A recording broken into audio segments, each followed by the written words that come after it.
Live. Hello, Facebook. Hey, We have Facebook. Instagram Live up and running. Hi, Instagram. Hello. If you're on Instagram, pop over to Facebook Live at Apollo Performance to join the discussion. And of course, we're here on Zoom. Before we introduce our guest panelists for this episode, I want to give a few reminders. Throughout the episode, you're going to see Melissa and me looking around, perhaps talking to the sky, and we might be on mute and you see our mouths moving. It's because we're also trying to field people over from Instagram to join us on Facebook and participate. We're monitoring the chat and we're making sure we get your questions answered throughout this discussion. So we're not daydreaming or flying off into nowhere. We're actually trying to pull people into this conversation because the more people we can talk to today, the better. And we want to make these conversations accessible. So please contribute. This is about sharing perspective with open hearts and minds. No question is silly, but we certainly want to hear your thoughts, but we want to keep this safe and respectful space for people to answer anything. And so pop your comments in the chat, your questions in the chat, and we're going to make sure that Kristen answers those today for you. So without further ado, we want to introduce our expert guest today, Kristen Koskinen. And just so you know, I'm going to stumble over that name. I'm probably going to call you Kristen a whole lot, but I do want to make sure that people know exactly who you are because you're an extremely busy lady who's doing some great work out there. And we're just really, really happy to have you here today. So Kristen Koskinen is a registered dietitian who grew up dancing. Her interest in nutrition began when she was in her teens and danced in a pre-professional ballet company. There was a lot of talk among dancers about diets and weight loss, and we all know that that is a huge thing here in the dance community, but not much understanding about nutrition to maximize performance or the disordered eating that often results from dieting. So now she is a resource for dancers and those who support them. Kristen owns a private practice where she offers nutrition counseling with a focus on performance nutrition. Performance nutrition. I cannot wait to dig into exactly what that terminology means. She incorporates functional aspects of food in her approach to help artistic athletes at all levels. Artistic athletes, that's another term I can't wait to dig into. Artistic athletes at all levels. Her integrative approach recognizes that nutrition isn't just about food you eat. It's important to take many factors into consideration, including environment, cultural influences, social norms, and body image, especially when working with dancers.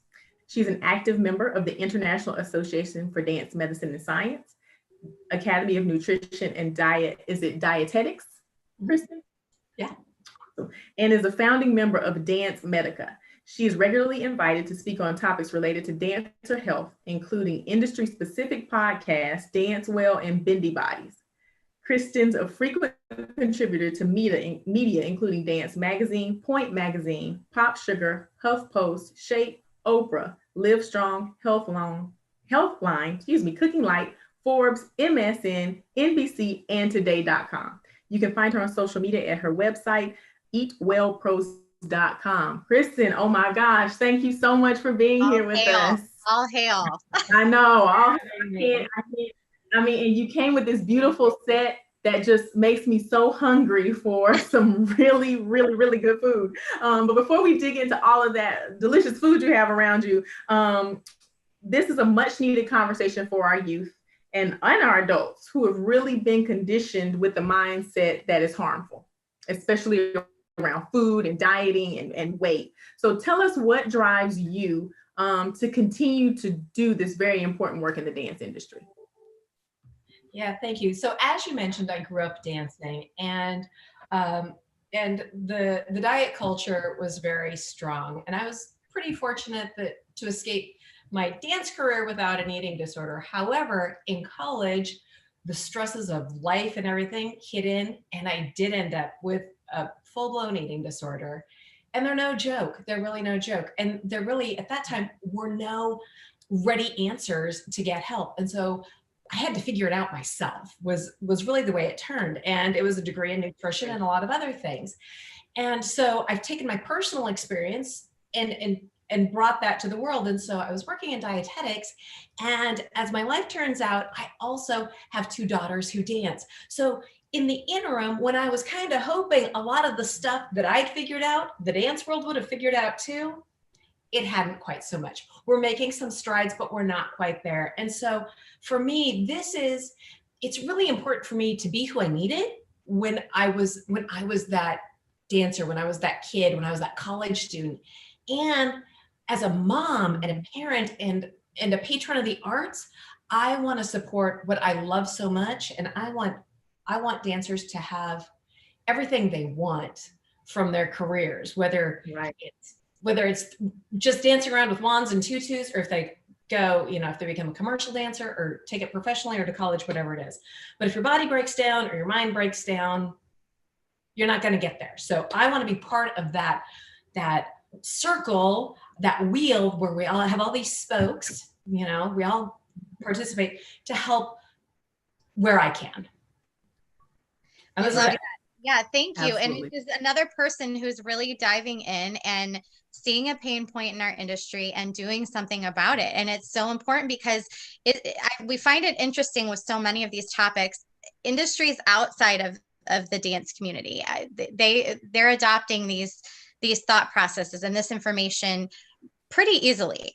Dance is a little bit slower to adapt all kinds of information. Why do you think that is? Why do you think it's such a hard concept for us to grasp about nutrition specifically?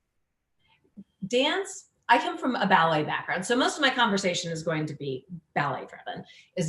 We are very tradition. There's a lot of tradition that comes with it, and breaking tradition can feel like an insult. It can feel like we're hurting someone's feelings or telling someone they're wrong, or maybe introducing shame that shouldn't, when it's not about that. It's, hey, when we know better, we do better. But changing some of the tradition, and even the patrons, if we're looking at ballet, have expectations that they've been conditioned to expect, whether it's the thin body, whether it's all these things. And what we need to recognize, even within that tradition, is the tradition has changed whether we recognize it or not. So like with body image, it hasn't always been this, willowy, lithe figure.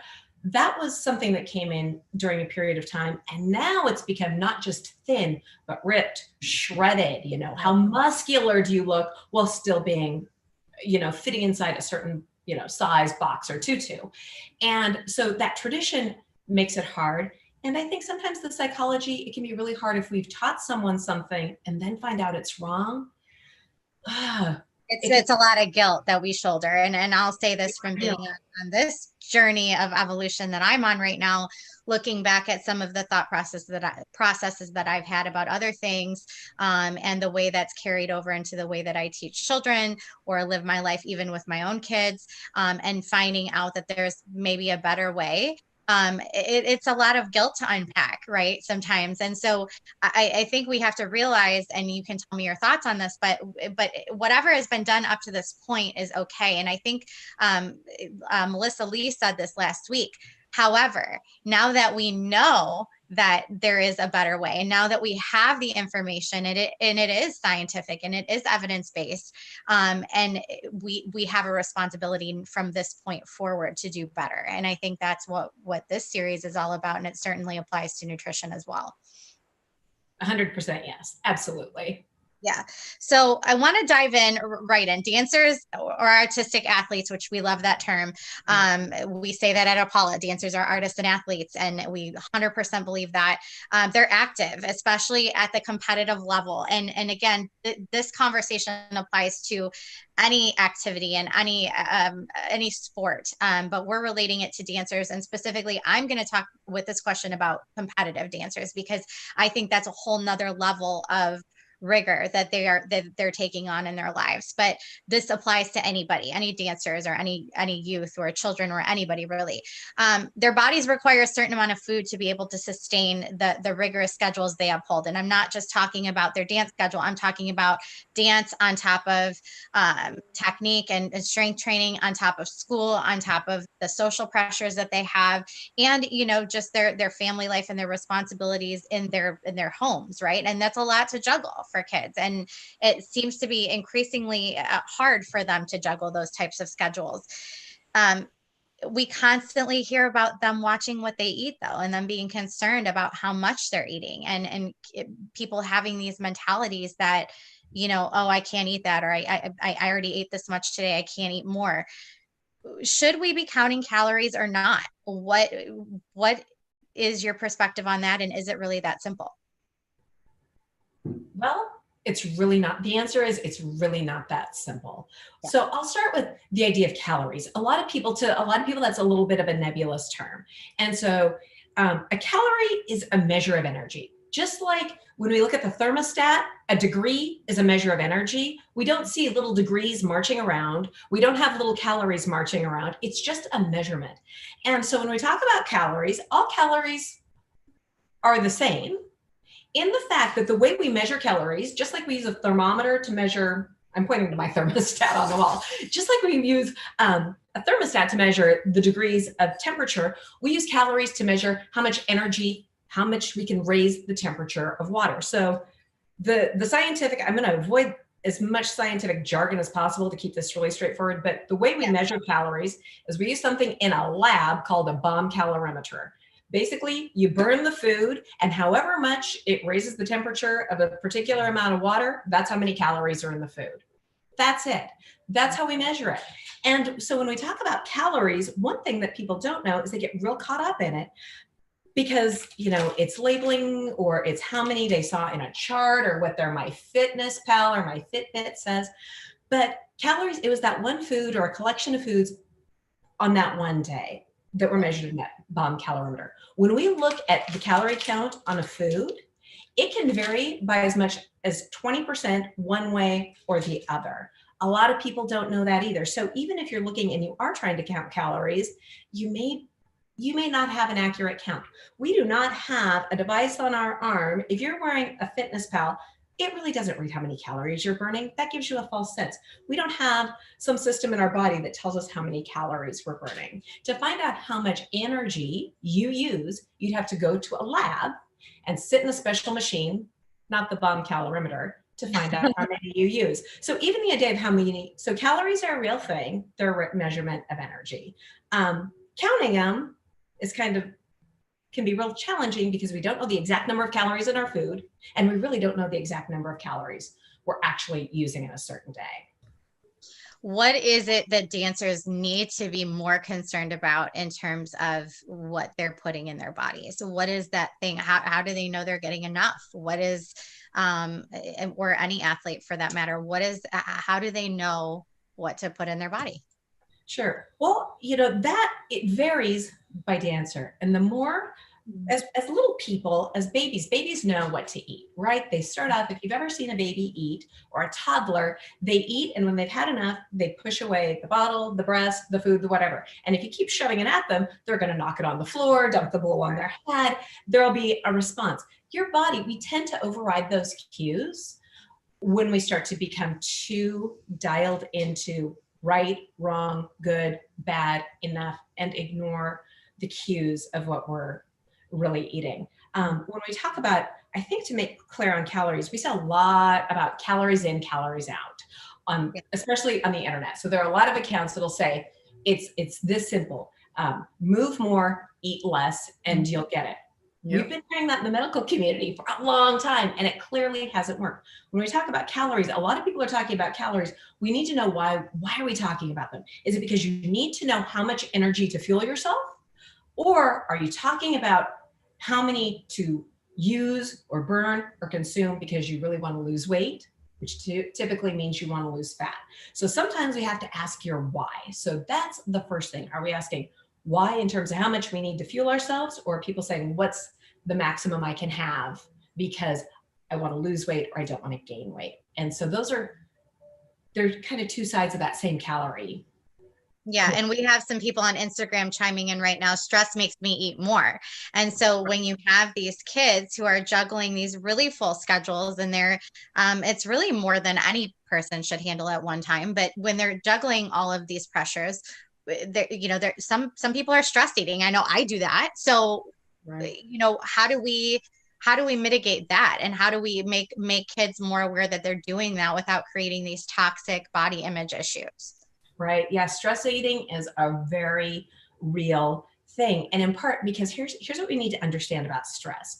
So your body, and about our bodies, generally speaking, our bodies are brilliant. They are designed to live and to no matter what stupid things we do to them, to continue to live through it. And we throw a lot of stuff at our bodies all the time. And the body's designed to survive. And so when stress comes on, it starts a hormonal cascade. And the thing about your body is it doesn't know the difference between the stress of I have a lot of homework, or I got a nasty email, or social media is freaking me out, or I had a bad turn day, or I'm being chased by a lion, or I don't know if I can pay the bills. All those stresses, it reads as I need to fight this or run away from it. So that fight or flee. What happens is our body gets ready to fight or to flee. And so it starts, and we have a series of hormones that kick into place. One of those hormones you may have heard of is called cortisol, and it comes from the adrenal glands. Cortisol's job is to get you ready to go. We also feel that before we go on stage, right? That kind of feeling, and it can be very effective. Cortisol is great. It gets you ready to run. It gets you ready to perform, okay? Because what it does is it makes your blood vessels tight, so your blood pressure goes up. That can help you to move faster. It also helps your body to make sugar, blood sugar, because you need a burst of sugar to go. It gets that sugar from other sources in your body, it's a process called gluconeogenesis. Gluco is sugar, neo is new, genesis is to make. So it makes new sugar, and your body can do that from protein. And so it's going to grab some protein, which we really don't want it to do. And it's going to grab some protein to bring those sugar levels up. Now, when the stress is over, ideally, things come down, we can relax, but our blood sugar may drop too. So you may notice after that performance, okay, everything's come down, and now I'm famished and I really want to eat. That's your blood coming around and saying, whoops, had a big drop, need to feed it, bring the sugars back up. And your body knows when it needs sugar, and it'll kind of crave it.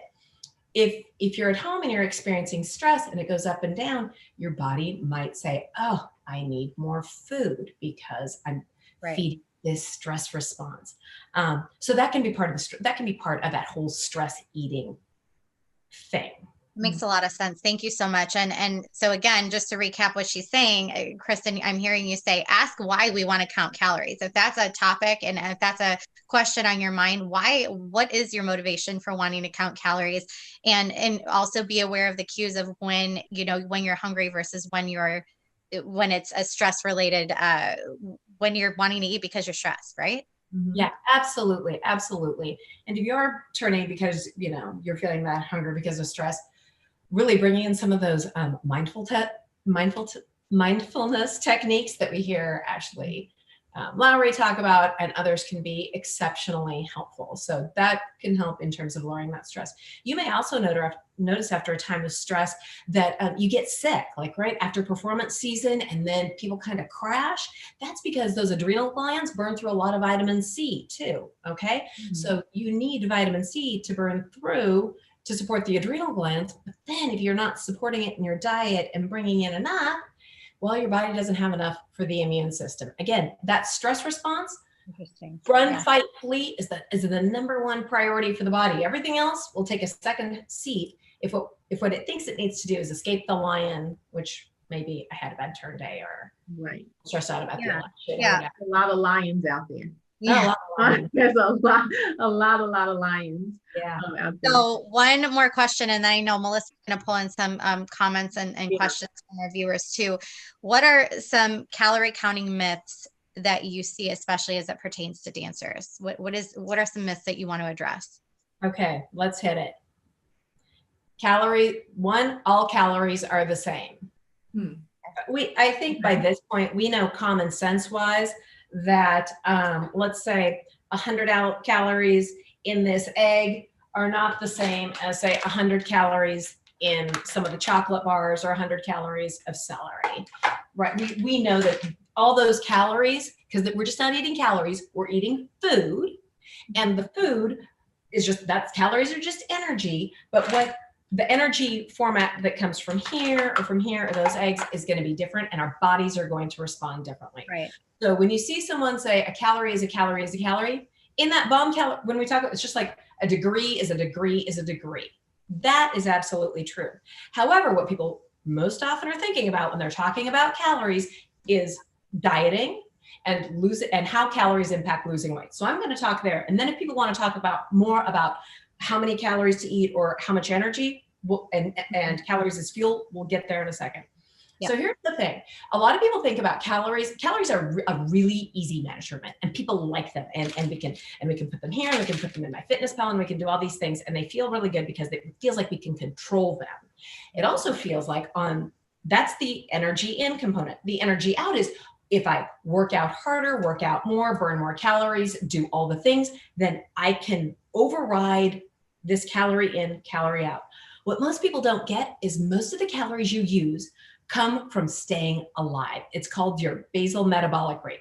How much energy your kidneys use, your brain, your liver, your heart to beat, your lungs to breathe. And you can't control those things. That is outside your control.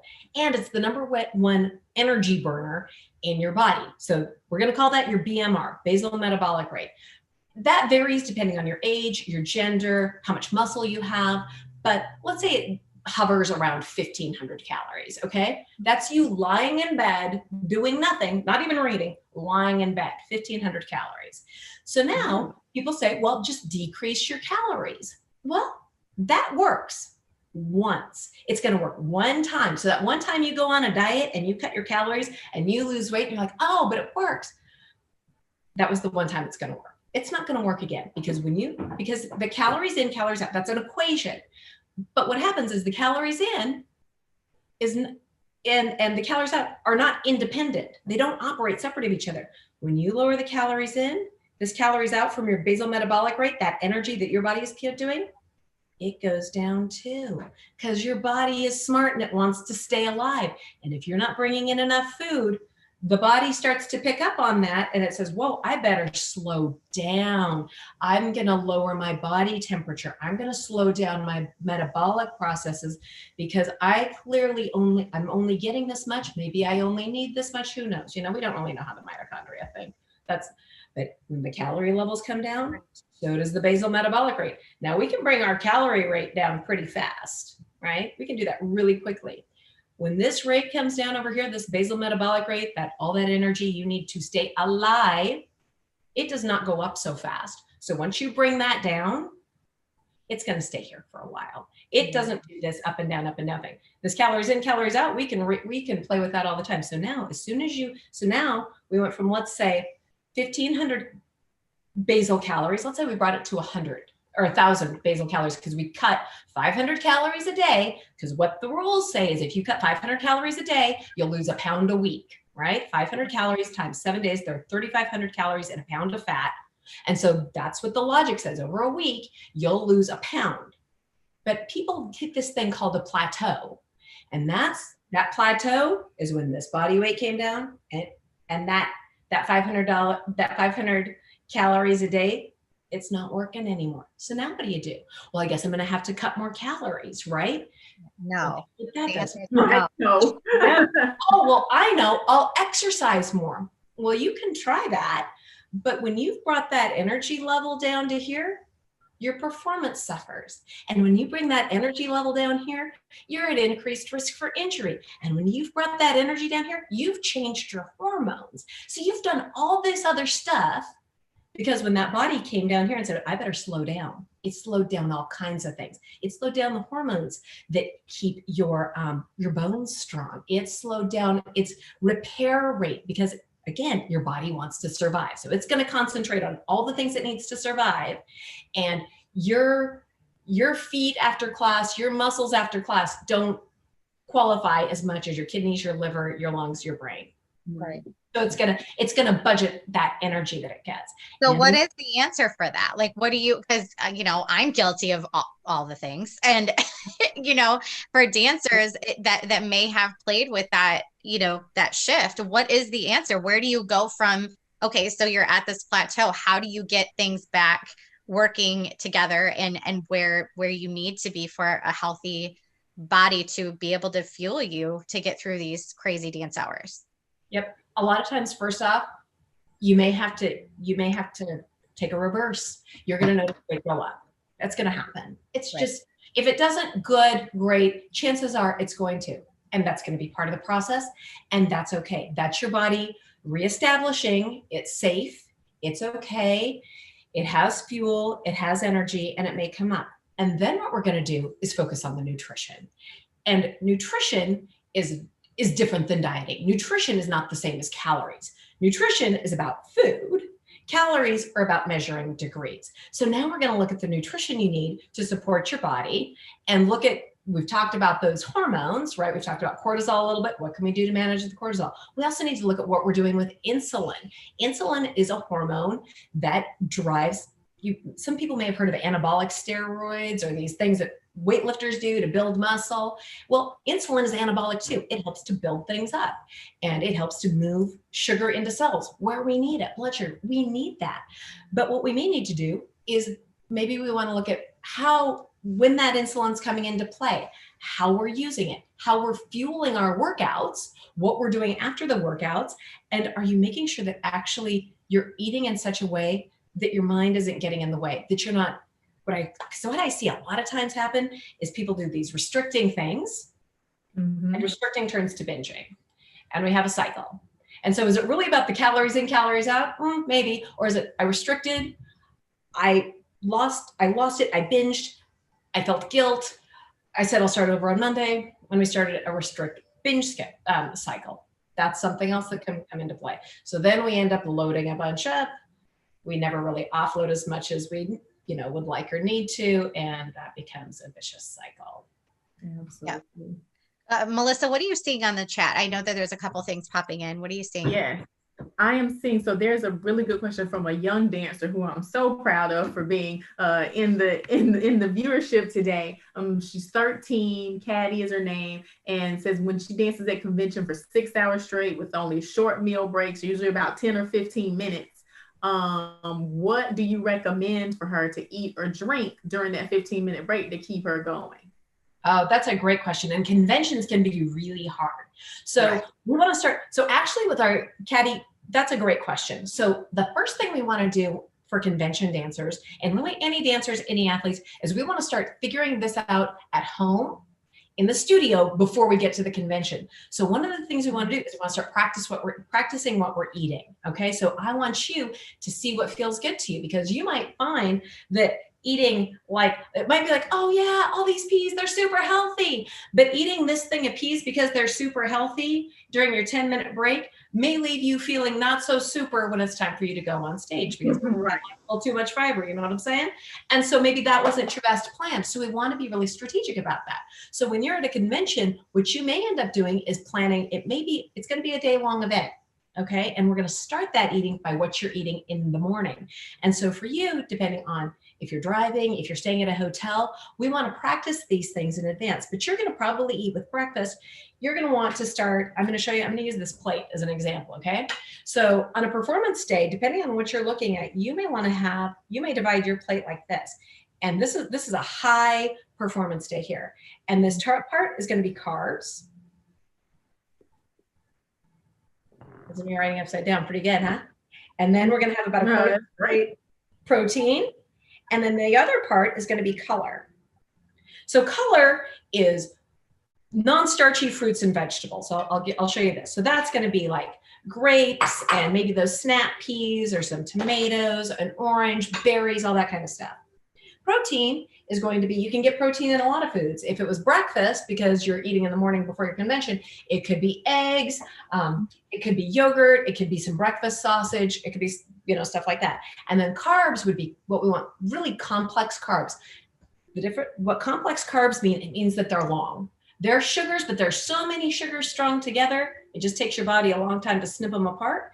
And that means it paces out how much, it just gives you little poofs of sugar throughout your morning, which is what you want. And those complex carbs are going to come, they can be any number of things. I've got some potatoes here. People get all freaked out about white food and potatoes. Don't. It could be oatmeal, it could be crackers, it could be rice. It could be tortillas, it could be some toast, an egg sandwich, it could be any kind of things. So that's where we're going to start. Then while you're at the convention center or wherever you're having the competition, you probably want to pack ahead. One thing I recommend for competition dancers is plan your food. Again, practice these things during your rehearsal schedules when you're at home. See what feels good to your body. So here's something. So I use a lot with all my dancers is bentos. Okay, so you may get a couple different size bentos. Love these. Yeah. I use these all the time.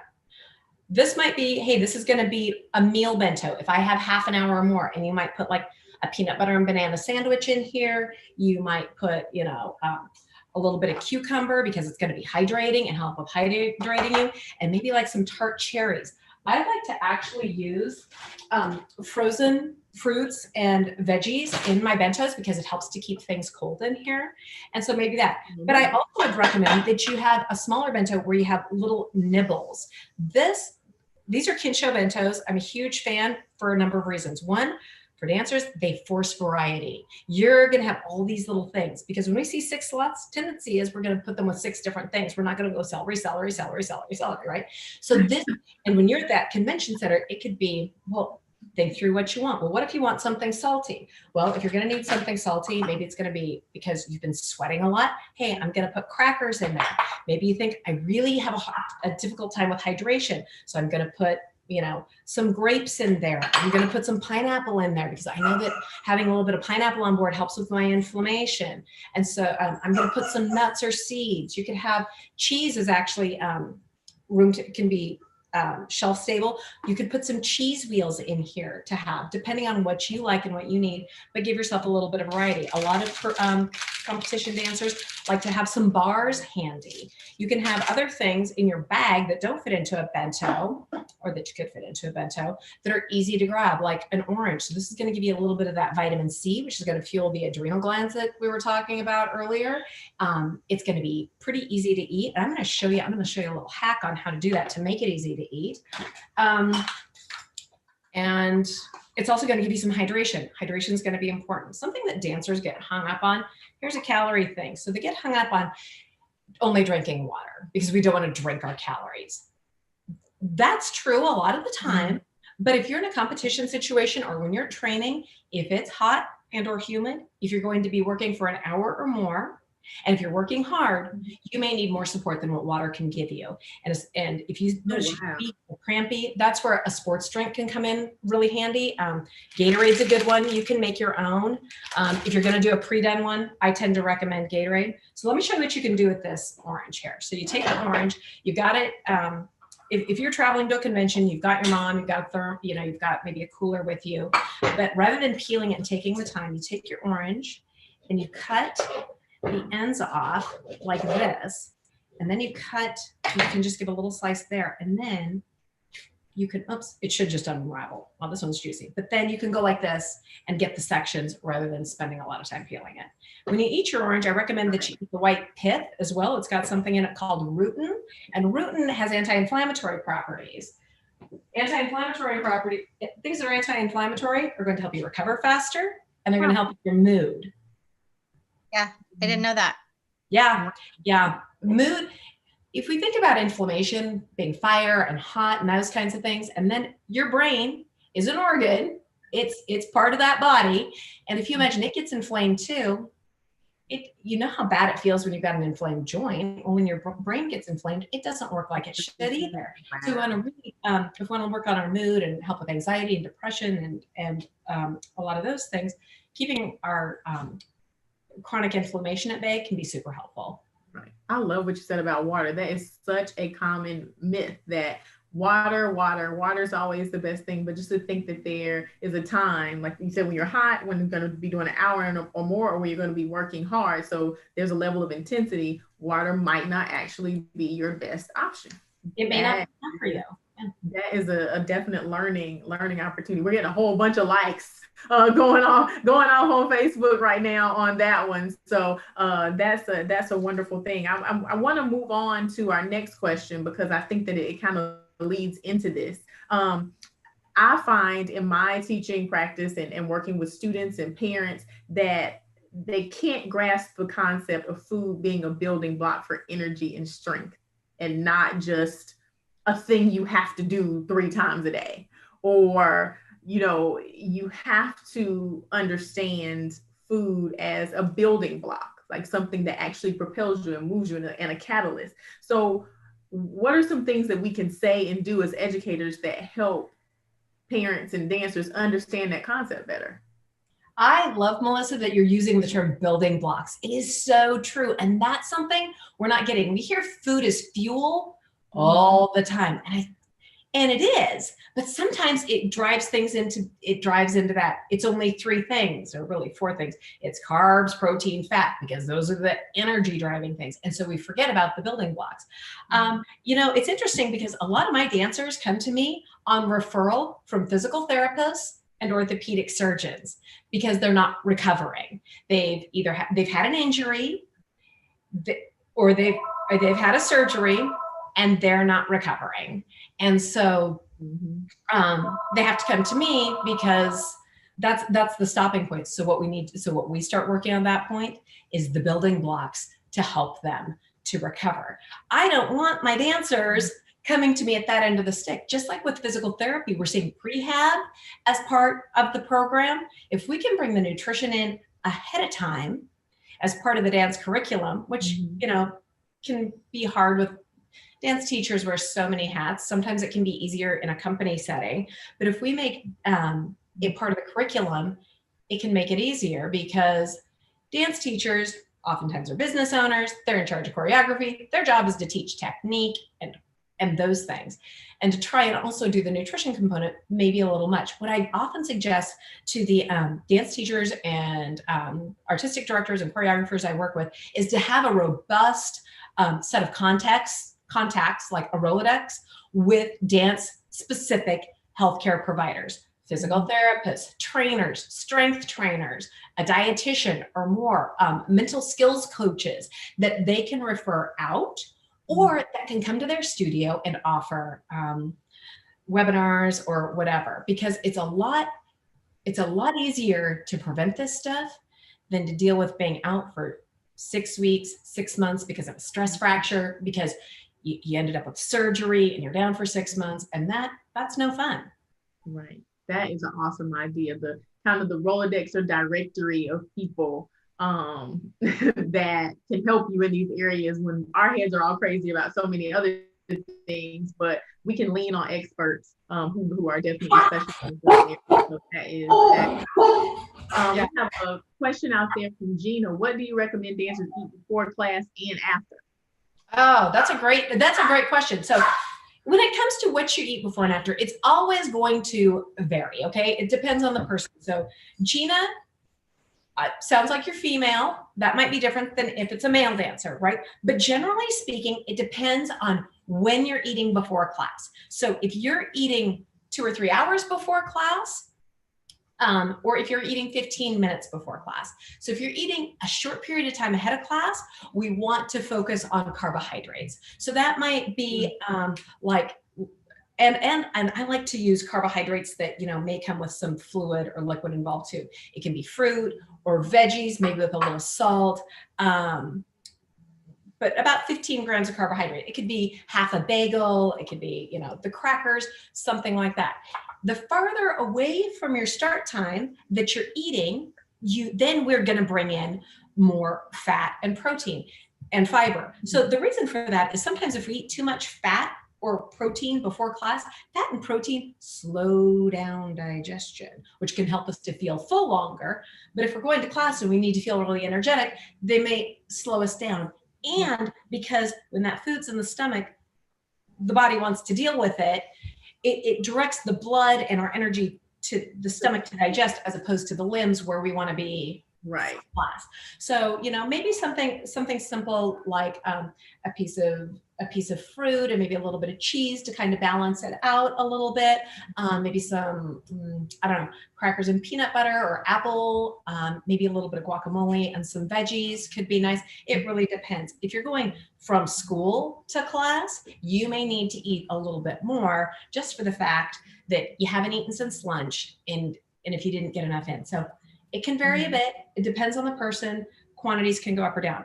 After class or after training, what we want to do is replenish those muscles.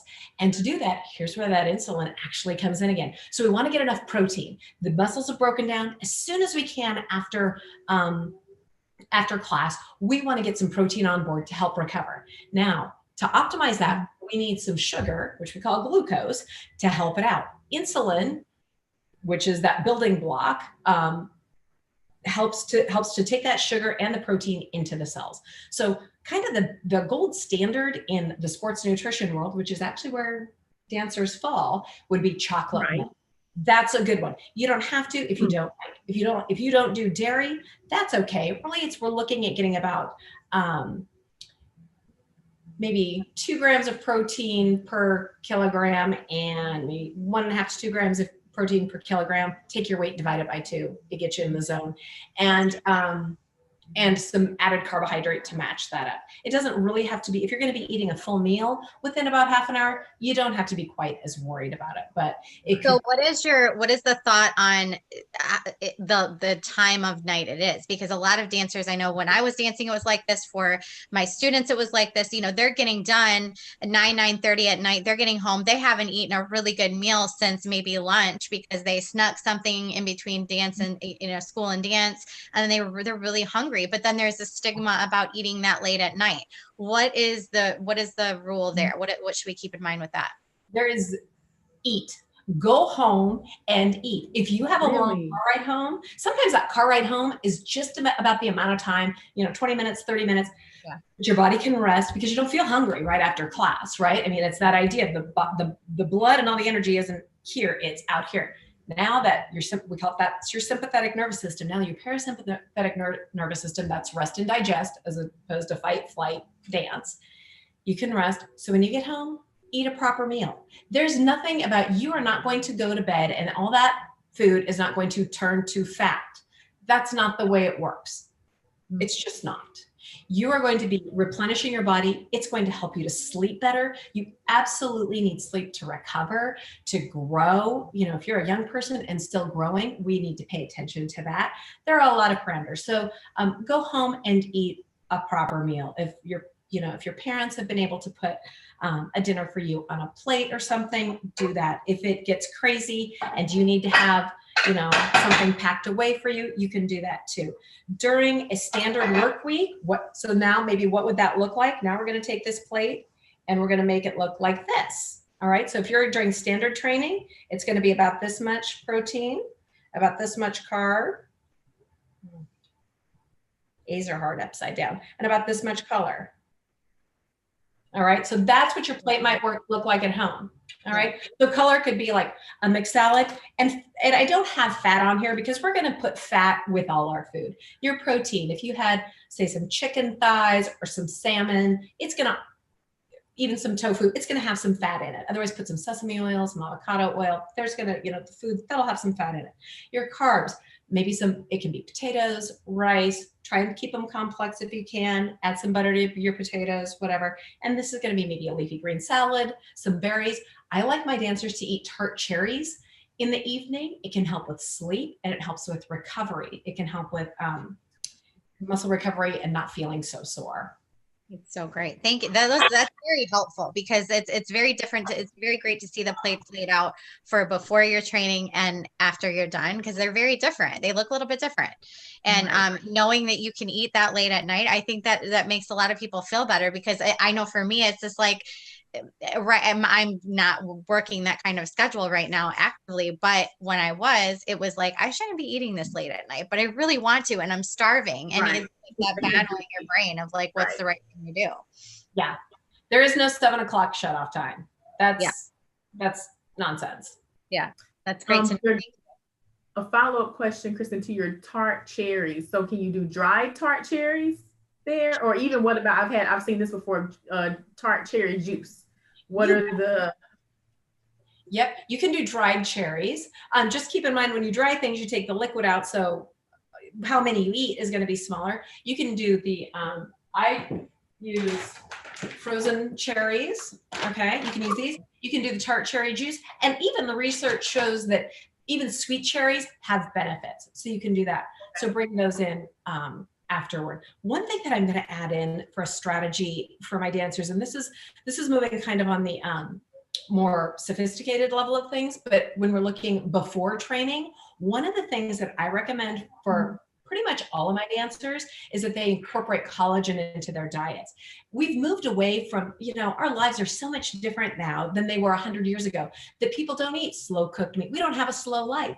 So slow cooked foods like meats and things that have a lot of collagen in them that people used to eat regularly just aren't part of our normal diets. And so collagen that we don't eat in terms of tendons and cartilage and animal skins, which a lot of people think, ooh, gross, so they're not getting it. So in terms of recovery and soft tissue health, I might recommend my dancers add gelatin to their bentos. If they're going to have a little snack, maybe they have a bento that they pack.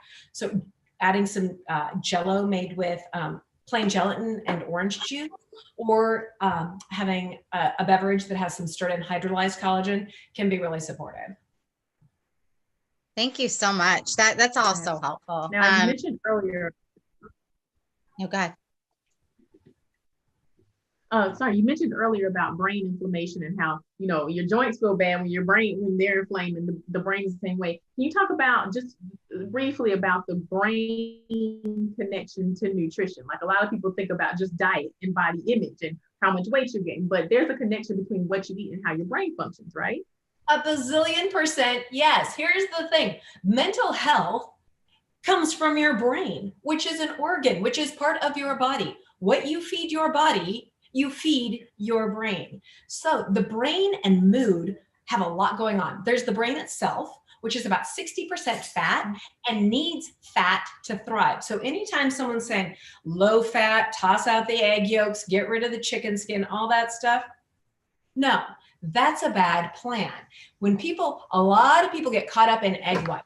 And in doing so, eggs, so I'm going to use this egg because it has a lot in it. It has something called biotin, it has something called choline, and it has omega-3 fatty acids, all of which live in that fatty yolk. So the fat not only helps nourish the brain itself as a structure, but some of these components actually help with the metabolic processes that go on in the brain. So when people say that they have a chemical disorder or a chemical imbalance for the brain, what does that mean exactly? Where do those chemicals come from? Are we talking about nail polish, or are we talking about hormones and neurotransmitters? We're not talking about nail polish. We're not talking about medication. We're talking about neurotransmitters. We're talking about the structure of the brain and all that stuff. Back to building blocks. You've got to build. What do you build it with? Nutrients. So there are so many things. Number one, you need adequate amounts of fat in your diet, specifically omega-3 fatty acids, which you get in fatty fish, grass-fed dairy products, and pastured eggs, to name a few. You need enough protein in your diet now you've got all the muscles to build the neurotransmitters that do the stuff like dopamine, serotonin, all these things that we hear about. You probably don't, if you have a serotonin deficiency, you probably aren't eating enough to make enough. Something to consider. So let's build up that serotonin. You need specific amino acids to build these certain neurotransmitters. So if you're only getting your protein because you're eating clean from a vegan diet, you may not be getting enough of the right amino acids. Because when people eat clean and vegan, I get this all the time with my dancers, what they may be doing is inadvertently getting rid of the nutrients they need to support their health. You need enough magnesium in your diet. Magnesium is present in over 300 metabolic processes. You need it for your muscles to rest and relax. You need it for your mood. You need enough iron in your diet to support your mood and your brain health. Iron, we can get it in a lot of plant foods, and people who eat a lot of plant foods, which is brilliant and we need them, may eat more iron, but it's harder for our bodies to pull iron out of plant foods than it is out of animal foods. So if you're eliminating animal foods, you may end up with an iron deficiency and not know it. And that can make you tank down. You need it for performance, you need it for mood. So sometimes what we might notice as teachers is, or parents, if we notice a mood affect dropping down, it could be a deficiency in calories, protein, or micronutrients.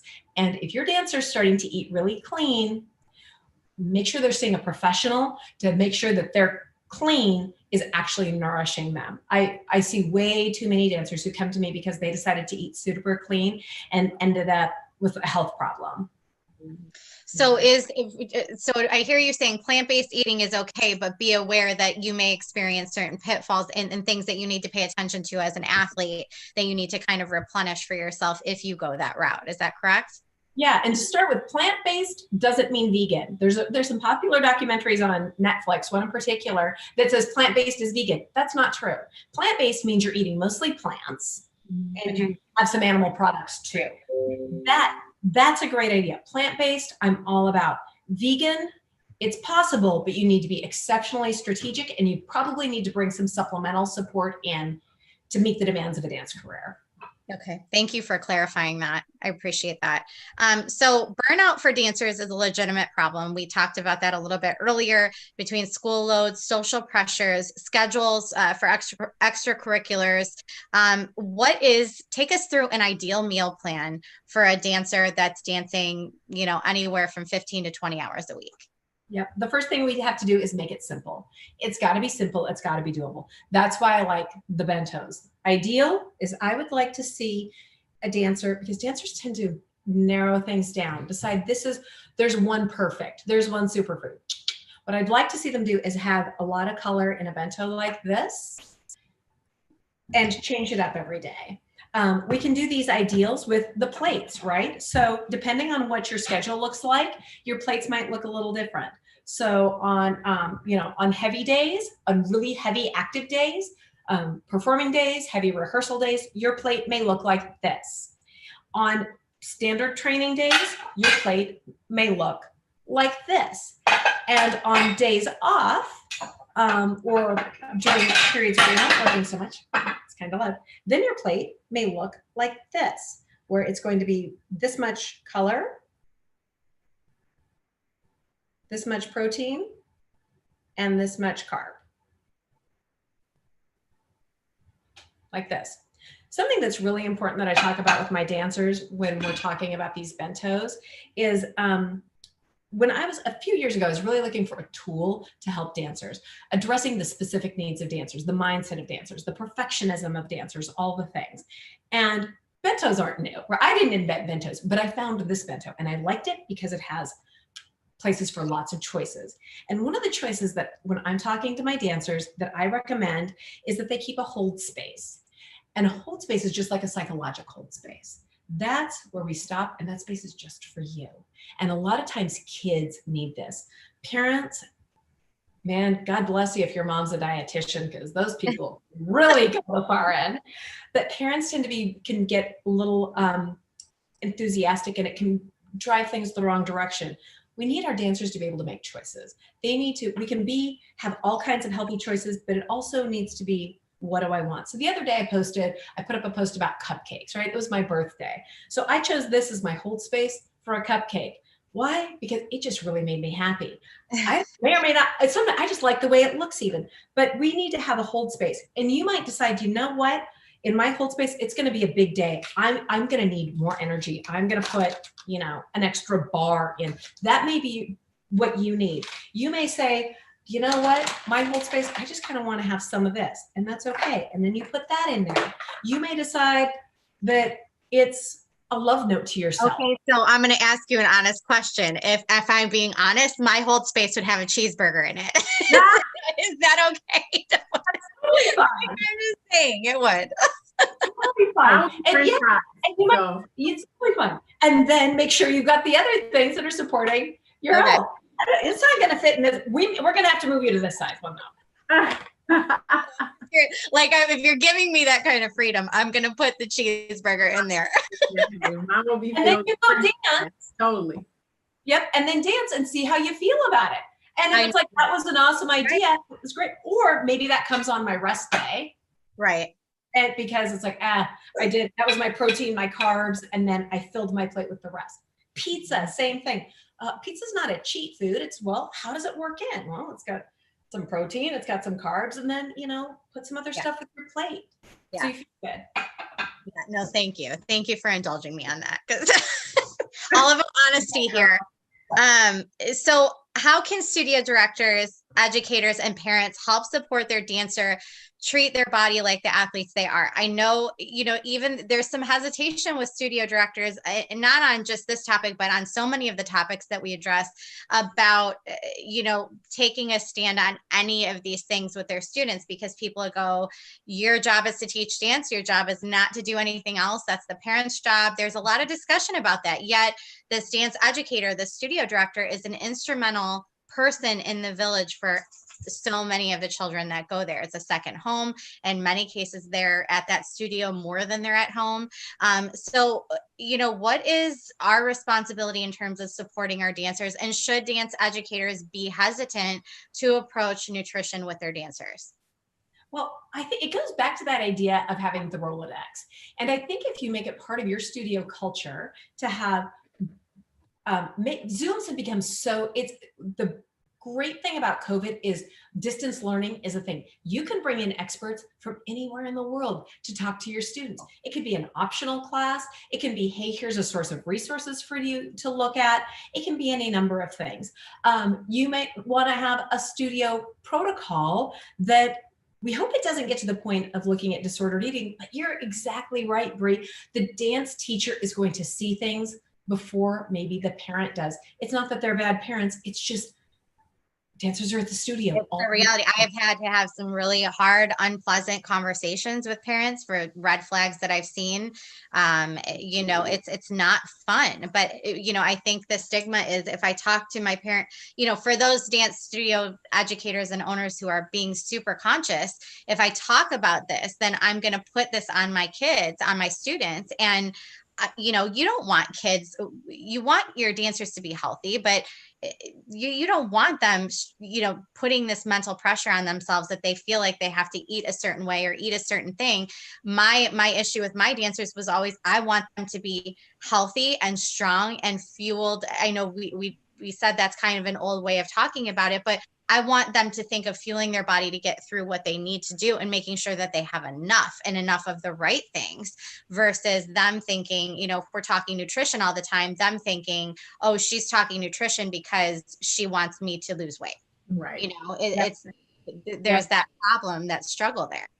I'm going to share with you a real life experience. So I am the performance nutritionist for a pre-professional ballet company. And what I've done, not so much this year, but is I come in and I give talks to the dancers. And we have specific talks. We may have one about whether it's nutrients, whether it's stress fractures, weight, eating disorders. And I give the talks, and the artistic director is there because she supports it.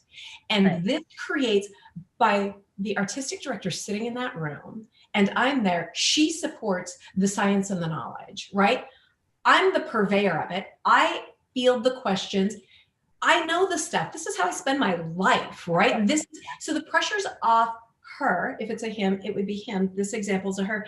And then the kids come to me. And when they have questions, they bring them to me, and they bring me some really honest questions, things that they may not feel comfortable bringing to the artistic director or their parents, but they can field them as a general, hey, what about this? And then we can talk about it as a group. You're like a neutral zone. You're neutral.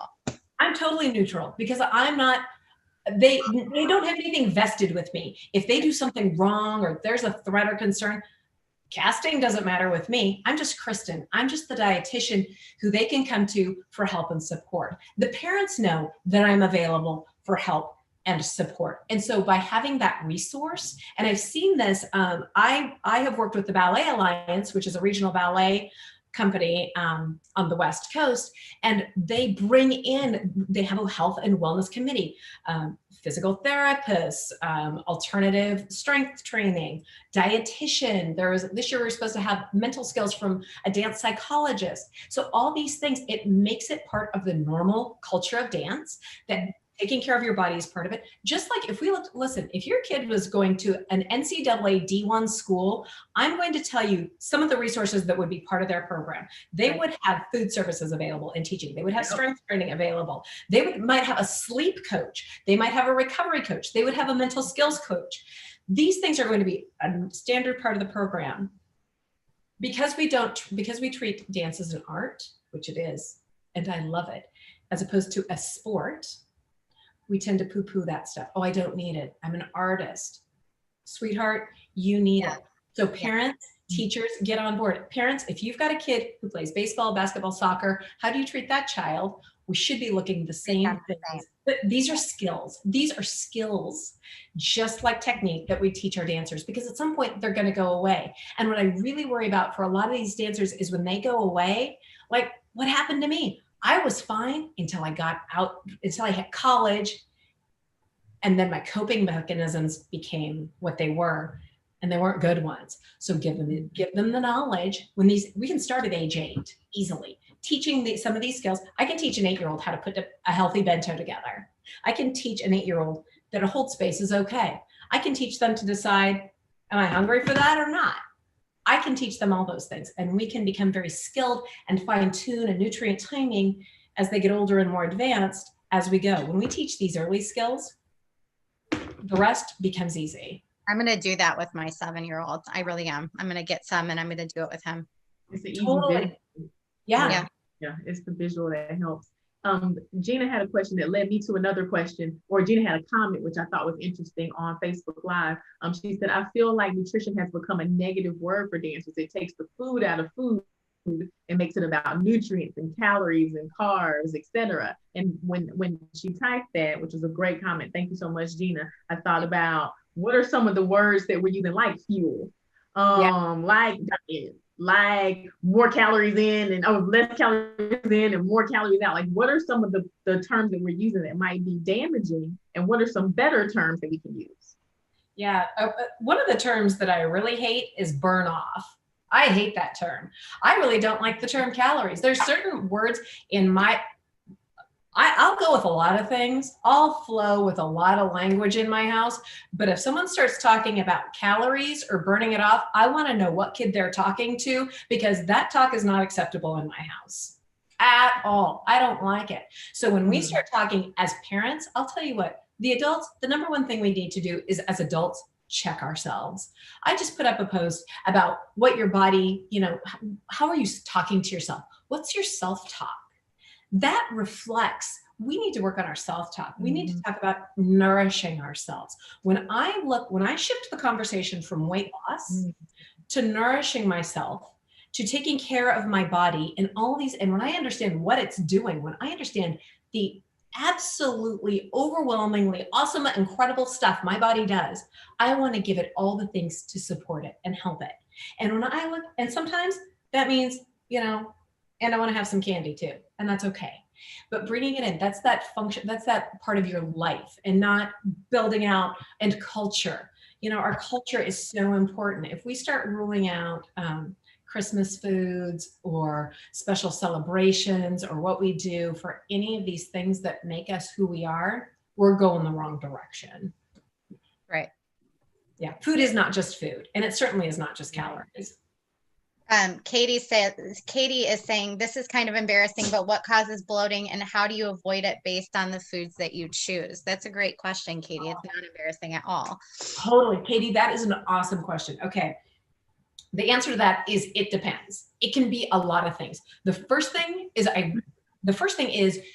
it's your gut bacteria, most likely. Okay, you got something going on in your gut where you've got either too much of the wrong bacteria or your bacteria is out of sync. So you have 4 or 5 pounds of bacteria in your gut that are working full time for you, including building some of these neurotransmitters we talked about, like serotonin. That's that feel good hormone, right? Neurotransmitter in your gut. So if you're experiencing bloating, it can be several things. One, you may have some what we call dysbiosis going on. So maybe your gut bacteria is off. Why that's happening could be a number of reasons. So sometimes what we do to treat that is we can look and see, do certain foods make it worse? So there's something where for some people, like apples, they eat an apple and they blow up like a balloon. It can be onions, garlic. There are a whole bunch of them.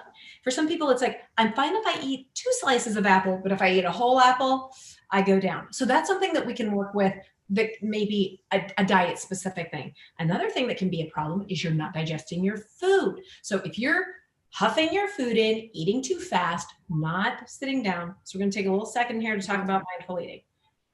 Digestion starts in your head. It starts in your head, okay? It starts when you see your food, think about your food, smell your food. The digestive, when you start thinking about food, okay, lemon drops, your mouth might start salivating. If I'm talking debris, cheeseburger, right? Okay, hamburger, all the things. We start here, and that indicates that's our first step, as opposed to stress, where we're going the opposite direction. Ooh, I'm starting to relax. I want to get into eating properly.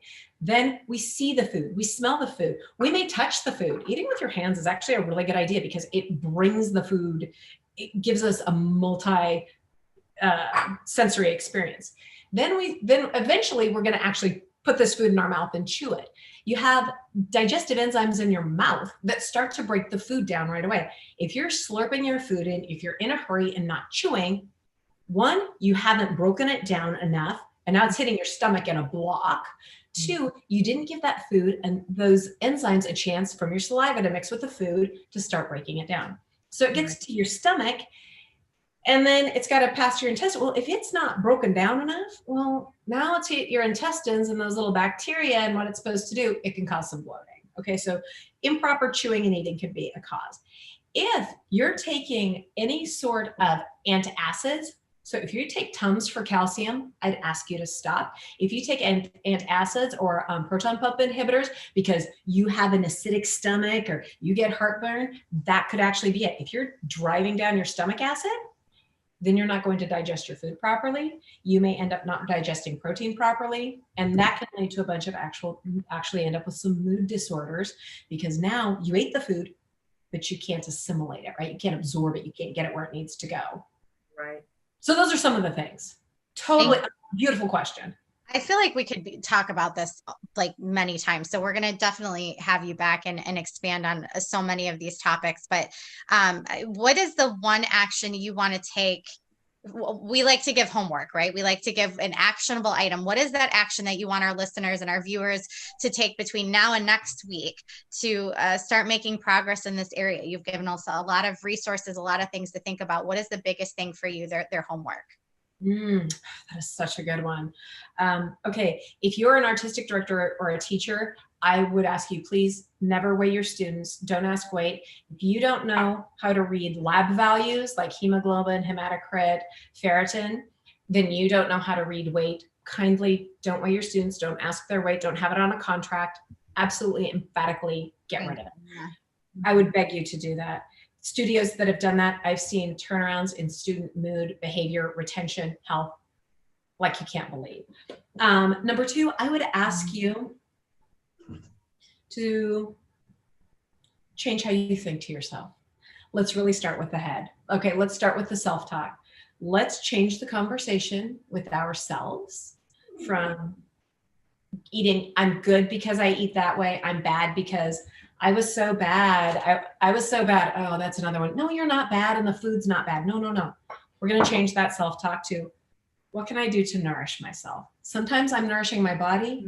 Every once in a while, maybe I'm nourishing my soul with this, right? Maybe it's a cheeseburger. Maybe it's my family, right? So we're going to think about nourishing and how we can change our self-talk and catching ourselves. If you start to have those I'm good, I'm bad thoughts, stop. I don't want you to do that. And where can everyone find you? You said it's eatwellpros.com, right? Is your website. And you do consultations with studios and with individuals. Like if a parent wanted to contact you, do you do consultations with people like that individually? I do all the time. And I see clients from New York to California, Florida, Washington, and everywhere in between. So, and do you work virtually? Can you? I will virtually. Awesome. Yep.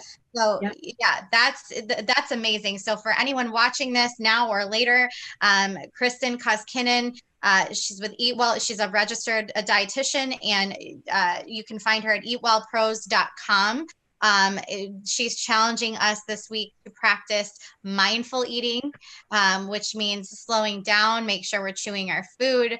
Digestion starts in the brain, I heard her say, which is that's a great reminder. And kind self-talk, change the way that we're talking about food and the way we're talking to ourselves about food. She's given great suggestions today about bento boxes, which I am definitely going to get some and practice with my 7-year-old. And there's also a group, Health Made Simple for Dancers. It's a great resource. It's a Facebook group, so check that out.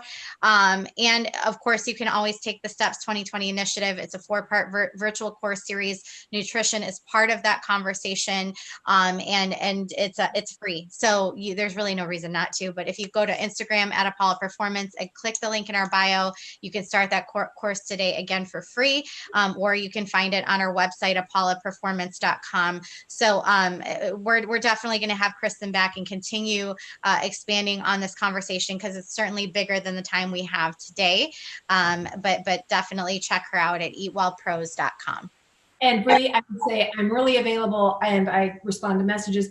Find me on Instagram, Kristen __ Koskinen _RDN.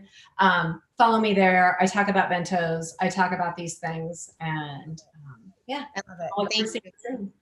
So helpful. Wonderful. Thank you. Thank you so much, Kristen. That was, I had a number of light bulb moments. Light bulb moments for me, and I know I'm walking away nourishing my body, nourishing my body. So thank you so much for being with us. Thank you to Bree. Thank you to the viewers who are out there. We had a lot of people hanging out with us here in Facebook Live and hung out the whole time. It was just so interesting. If you want a recording of this episode, if you're on Facebook Live or you're in Zoom, you want a recording of this episode, you can register with us. You can use the Zoom link to register with us. You can still watch us on Facebook Live, but that means you'll get a recording of the episode after it is done. So use that registration link. It's in both of our bios on Instagram at Apollo, as well as at Turning Point Dance Creations. Past episodes are also on IGTV at Apollo Performance on Instagram. So check out all the past, I guess this is our 6th episode. So check out all the past episodes there on IG Live on at Apollo Performance. And join us next Friday. We're here every Friday, 2 p.m. as we answer the question, what do you do when students bring up issues of race in the classroom? We've got Erin Pride with us next week on that 2 p.m. Facebook Live. Yeah, Erin's gonna be awesome. Facebook Live as well as Zoom. Links in the bio at TPDC _ on IG and at Apollo Performance. We're looking for experts for topics for the coming weeks. So if you have a topic that you want, or you feel like there's something that's in your wheelhouse that you definitely want to possibly come on and be a guest to talk about, you can email us at info@apolloperformance.com, or put it in chat or the comments on either one of these platforms, and we would love to reach out to you and have you. So thank you again. Stay on your journey beyond the steps, and we will see you next Friday. Bye, everybody. Have a great weekend. Kristen, thank you so much. Oh, thank you. That was awesome. So helpful. Bye, guys.